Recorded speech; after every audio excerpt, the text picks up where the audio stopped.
Hello. हाँ जी, तो नमस्ते। कैसे हैं आप लोग? बहुत दिनों के बाद मैं एक छोटा सा वीडियो लेके आया हूँ। और वीडियो में मैं कुछ बिहार से जुड़े मुद्दे के बारे में बात करूँगा, जो कि आजकल चल रहा है। मैं कुछ ज़्यादा तो नहीं बोलूँगा इस बारे में, लेकिन दो चार लाइनों में मैं ये बोलना चाहता हूँ। सबसे पहले मैं थोड़ा सा ये क्लियर कर दूँ आप लोगों को कि ना मैं किसी पार्टी के सपोर्ट में आया हूँ, ना मैं किसी पार्टी के विरोध में बोल रहा हूँ, ठीक है। लेकिन बिहार में आजकल गांधी मैदान में एक अनशन चल रहा है बीपीएससी छात्रों के द्वारा, जो कि बहुत दिनों से चल रहा है। शायद 15 17 या 20 दिन के आसपास हुए होंगे। हुआ यूं है कि बीपीएससी का परीक्षा बिहार सरकार द्वारा लिया गया था, बीपीएससी के द्वारा, जिसमें बिहार के कुछ छात्रों ने यह आरोप लगाया कि पेपर पहले से लीक हो चुकी थी। और पेपर की जो क्वेश्चन पेपर थी उसको जो इससे जुड़े हुए अधिकारी हैं उन्होंने लाखों रुपए में बेच दिया। यह जांच का विषय है क्या नहीं है, इसके पीछे जांच होनी चाहिए ज़रूर। लेकिन अगर छात्रों की ये मांग उठती है कि पेपर को कैंसिल किया जाए, और जिस तरीके से धांधली खुल के भी सामने दिखी, उसमें थोड़ी सी सच्चाई तो ये होती है कि हाँ, पेपर के मामलों में कुछ ऐसा हुआ है।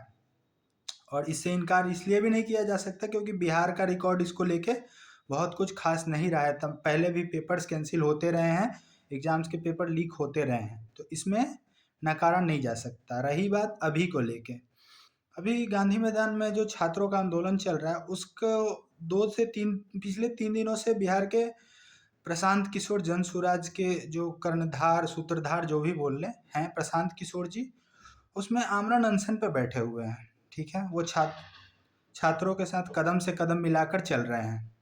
ठीक है, सरकार में बैठे हुए जो लोग हैं उनका तो पक्ष बनता ही है कि अपना बचाव करें, लेकिन जो विपक्ष में बैठे हुए लोग हैं वो उन पे, सरकार पे सवाल ना करके बाकायदा प्रशांत किशोर पे ही सवाल उठा रहे हैं। मुझे ये नहीं पता है प्रशांत किशोर अपना राजनीति चमकाने के लिए कर रहे हैं या किस लिए कर रहे हैं, क्या नहीं कर रहे हैं, कुछ नहीं कर रहे हैं। मुझे कुछ नहीं पता इसके बारे में। लेकिन मैं ये बोलना चाहूँगा कि प्रशांत किशोर आज जो कर रहा है, एक पॉइंट भी अगर छात्रों के साथ इतनी सर्दी में, जहाँ टेम्परेचर पटना का 8 डिग्री 9 डिग्री का टेम्परेचर है, वहाँ पे वो बैठ के छात्रों का सपोर्ट कर रहा है, तो 1% भी गलत नहीं है। बिहार के विपक्ष की जितनी भी पार्टियां हैं, चाहे राजद हो, कांग्रेस हो, जो भी पार्टी है, कुछ तो कर नहीं रहे हैं छात्रों के लिए। छात्रों का भविष्य किस तरीके से अंधकार में जा रहा है, मैं कोई राजनेता के तौर पे ज्ञान नहीं दे रहा हूँ, मैं जस्ट फॉर एक आपको अपना विचार रख रहा हूँ।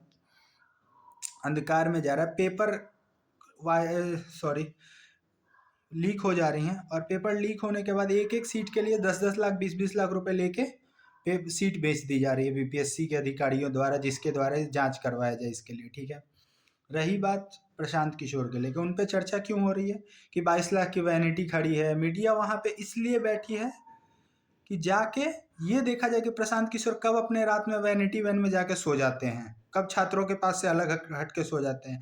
बल्कि मीडिया के द्वारा एक प्रश्न ये नहीं पूछा जा रहा है कि आप लोगों के मांग को अभी तक आगे तक क्यों नहीं गया। नेशनल मीडिया हो, जो भी मीडिया, ये नहीं दिखा रही है कि आप लोगों का मांग अभी पूरा क्यों नहीं हुआ। सरकार से सवाल नहीं कर रही है, वहां पे पहुंच के ये देख रही है कि प्रशांत किशोर कब जा रहे हैं वैनिटी वैन में सोने। रात रात भर जाग के देख रही है कि प्रशांत किशोर आगे कुछ क्यों नहीं कर रहे हैं, ये रात में कितने बजे सोने चल जाते हैं। एक प्रशांत किशोर के पीछे पूरी मीडिया पड़ी हुई है। जबकि प्रशांत किशोर, अगर वो आप बोल रहे हो राजनीति चमकाने के लिए गया है, तो आप भी राजनीति चमकाने के लिए जाओ ना भाई, क्यों नहीं जा रहे हो? आप तो कुछ नहीं जा रहे हो, वो बंदा राजनीति चमकाने के लिए ही तो गया है, कम से कम आप भी जाओ, आप भी राजनीति चमका लो। पप्पू यादव जी एक दिन रेल रोको आंदोलन वगैरह सब कुछ किए, ठीक है, समर्थन में है, सही बात है, अच्छी बात है, होनी चाहिए, क्योंकि जो गलत है गलत का साथ देना चाहिए। लेकिन एक प्रशांत किशोर के पीछे इतनी मीडिया और सरकार सब कुछ लगी है, क्यों लगी हुई है? ना उसका विधायक है, ना एमपी है, ना कुछ भी है, नई नई पार्टी बनाई है उसने। अपना राजनीति चमका रहा है, चमकाने दो उसे। गलत पॉइंट पे तो चमका नहीं रहा, अच्छे पॉइंट पे चमका रहा, तो फिर उसके लिए हम डरे क्यों? वो डरे क्यों बंदा? मैं प्रशांत किशोर के सपोर्ट में बात कर रहा हूँ, ना मैं किसी सरकार के सपोर्ट में बात कर रहा हूँ। मैं ये बात ये कर रहा हूँ, विपक्ष हो या फिर जो भी पार्टी हो, कि प्रशांत किशोर अगर कुछ अच्छा कर रहे हैं तो उन्हें करने दिया जाए। आप इतनी सर्दी में हीटर वाले कमरे में बैठ के ब्लोअर चला के इतना ज्ञान सोशल मीडिया पे दे देते हो, इससे कुछ नहीं होगा। आप अगर कुछ करना चाहते हैं तो आप भी आगे आइए, अपना भी राजनीति चमकाना चाहते हैं तो चमकाइए, अगर आपको लगता है सो कॉल्ड की राजनीति चमका रहे हैं, ठीक है। और रही बात बिहार के छात्रों की, तो छात्रों के लिए तो खैर कुछ होने वाला है नहीं, जो होगा आगे सरकार क्या करती है देखने वाली बात है। लेकिन प्रशांत किशोर बंदे की एक बात है, वो आज छात्रों के साथ खड़ा है, तो आप उसे प्लीज़ गलत ना बोलें, ठीक है। प्रशांत किशोर जो कर रहा है अच्छा कर रहा है, ठीक है। तो यहीं तक थोड़ा सा मेरा था, फिर आगे इस अपडेट में कुछ क्या चीज़ें जुड़ती हैं फिर मैं आपसे बात करूंगा। तब तक के लिए धन्यवाद।